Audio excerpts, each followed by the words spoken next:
پاکستان کے اوپر دباؤ 3 بڑی جگہوں سے ہے۔ کل بھارتی آرمی چیف کے حوالے سے بھی کہا جا رہا ہے کہ وہ یو اے ای اور سعودی عرب کا دورہ کریں گے۔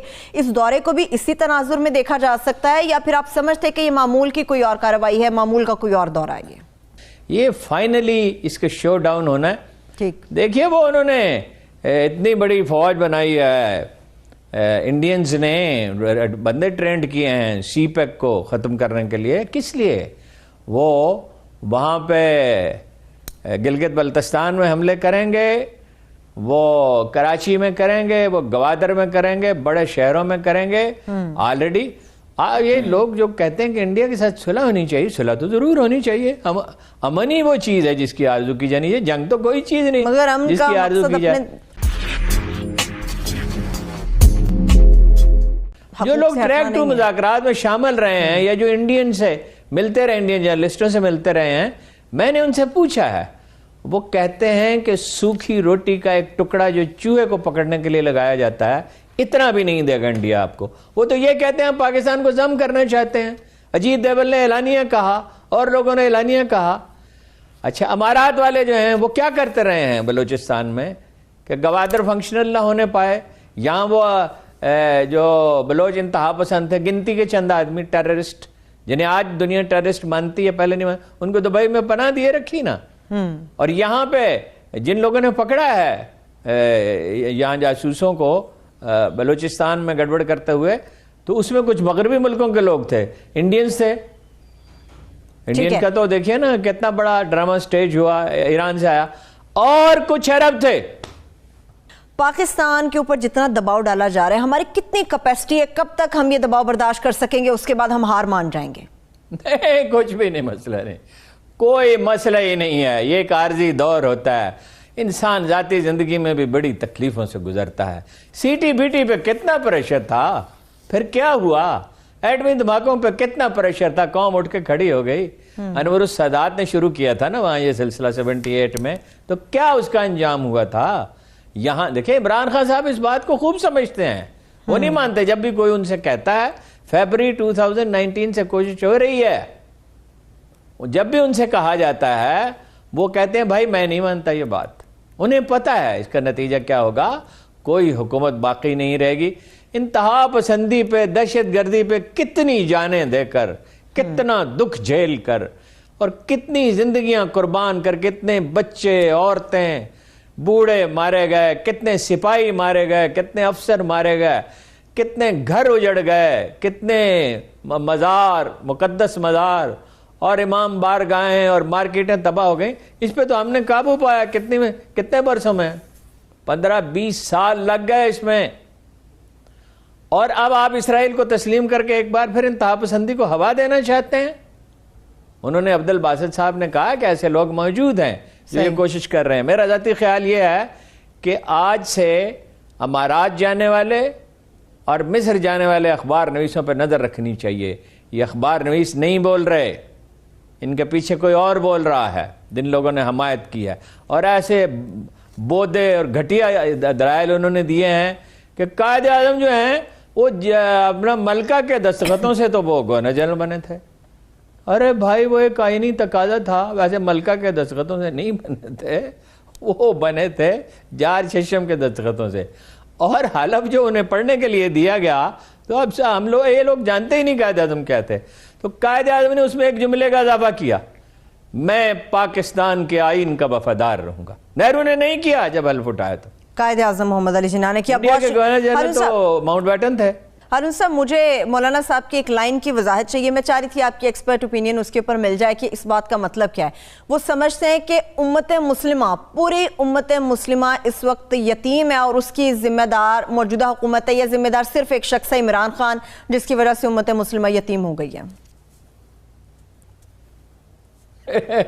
اس میں میں کیا کہوں، امت مسلمہ اس لیے یتیم ہے، اس نے علم کو چھوڑ دیا، اس نے ہمیشہ بری قیادت کا انتخاب کیا، پاکستان کی حد تک تو قائد اعظم کے بعد۔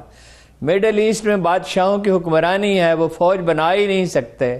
جو اسلحہ سعودی عرب میں پڑا ہوا ہے، F-35 طیارے ہیں جو صرف اسرائیل اور امریکہ کے پاس ہے، متحدہ عرب امارات کے پاس، انہیں چلائے گا کون؟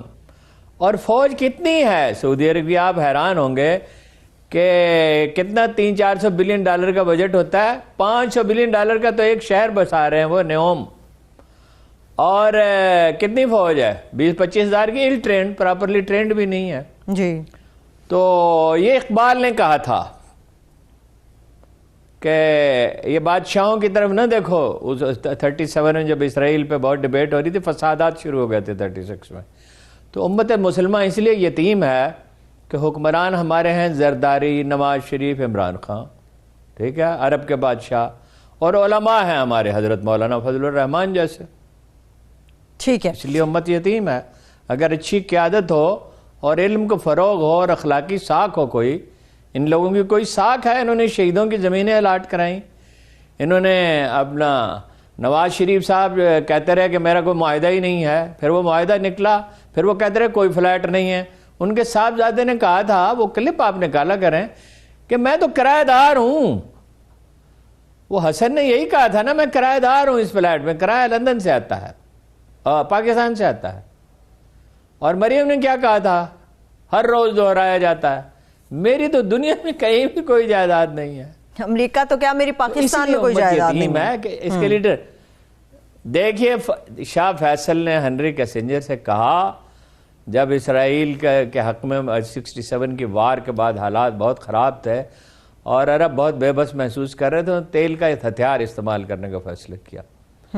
تو شاہ فیصل میں کچھ حمیت تھی، کوئی وہاں جمہوریت تو نہیں تھی، اور وہ کوئی صلاح الدین ایوبی تو نہیں تھے، لیکن صاحب حمیت تو تھے۔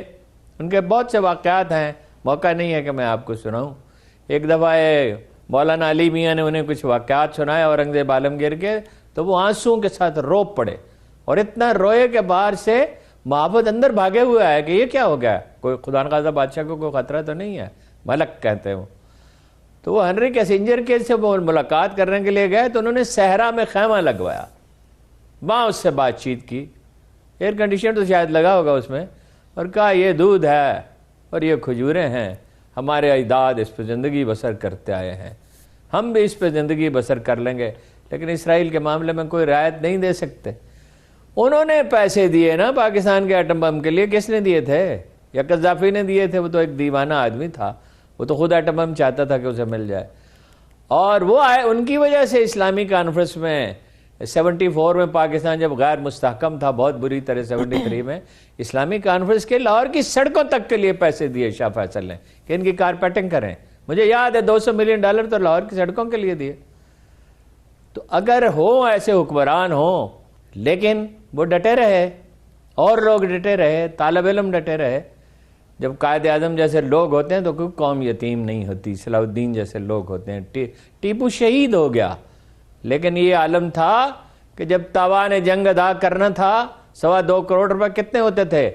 1 روپے کے کوئی 10-15 پاؤنڈ ہوتے تھے، آپ اندازہ لگائیں اس وقت میں۔ بالکل۔ اور یہ کب کی بات ہے؟ 1799 میں تو ان کی شہادت ہو گئی، اس سے چند سال پہلے کی بات ہے۔